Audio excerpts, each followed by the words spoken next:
Hi everyone, welcome back. So let's try another example, adding in some new topics this time. So we've got a brass outlay again, and it says the stress strain behavior shown in this animated figure. We don't need to see that. It mostly shows something like this. And we're just going to assume that we are in this nice linear region here. If we aren't, well, nothing works. So we have a cylindrical specimen, okay, something like this. It's 17 millimeters in diameter. And it's 187 millimeters long.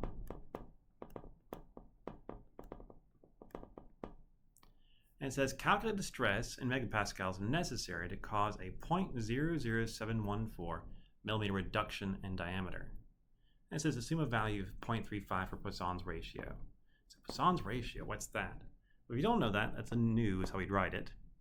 And it's equal to, make sure I write this down right because I always get the negative signs wrong. There we go. Negative strain X over strain D. There we go. Sorry, strain D. Come back. Strain Z. Okay, that looks good.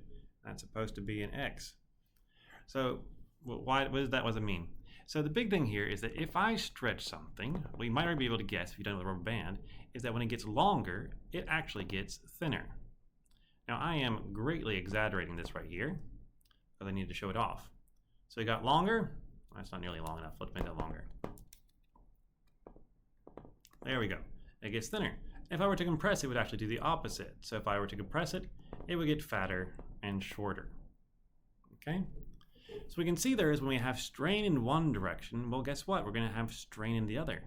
In this case, as long as it's not constrained by something, it's going to be in the opposite direction. And Poisson's ratio just tells me, well, for strain in one direction, how much is it going to cause strain in the other? So we can use that to solve this entire problem. So let's do it. So first off, strain X, strain Z. I'll just tell you this one, the Z direction is always the long one, and the X one is always the short one. If it's a box, it's the literal X direction. If it is not a box, like in this case, well, that's going to be the diameter direction. Like, so do I have to do a radius here?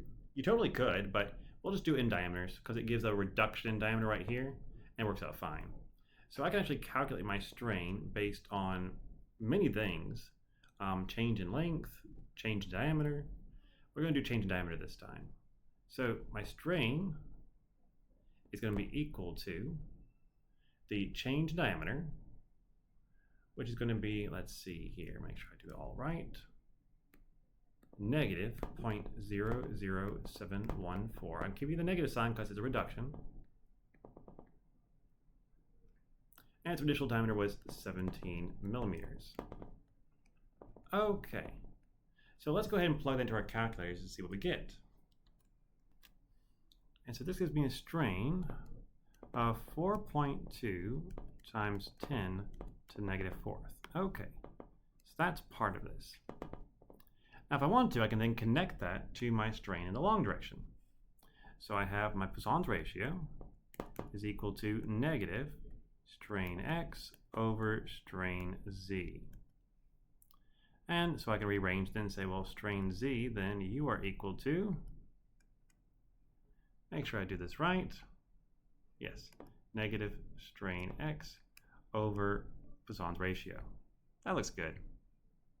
So that'd be equal to negative, oh, that was a negative sign up there, my bad, times negative 4.2 times 10 to negative fourth, all over 0.35. So what does that strain come out to be? Well, let's find out. In this case, it comes out to be 1.2 times 10 to negative third. This negative signs cancel, just in case you're wondering. Okay, so we're getting closer and closer to what it asks for, which is what the stress is when we have this particular diameter reduction. So the last thing we need is, using some of the information from previous problems, is my stress is equal to my modulus elasticity times strain. Now, as a note, if we actually had this animated example pulled up, I could find modulus elasticity by looking and seeing how the stress strain curve works. It's not that hard. It's just in that linear region you find the slope. So slope, which is equal to E, is just equal to rise over run. Don't ever overthink that. It's just simply rise over run. So my modulusicity could be, in the linear region, stress 2 minus stress 1 over strain 2 minus strain 1. Now I could totally calculate that, I could pull it up for you, or I could just say, hey, you know what, in the last problem, it told us what it was. We already know that this guy right here is 83.3 gigapascals, so let's just, use it. Make it easier on ourselves. I like that. Hopefully you like that. Just makes sense to me. So let's do it. So stress is going to be equal to 83,300. I always switch to megapascals because I usually get my answers in megapascals. Times 1.2 times 10 to the negative third, which comes out to be a glorious 100 megapascals. I love it when math gives me nice round numbers, don't you?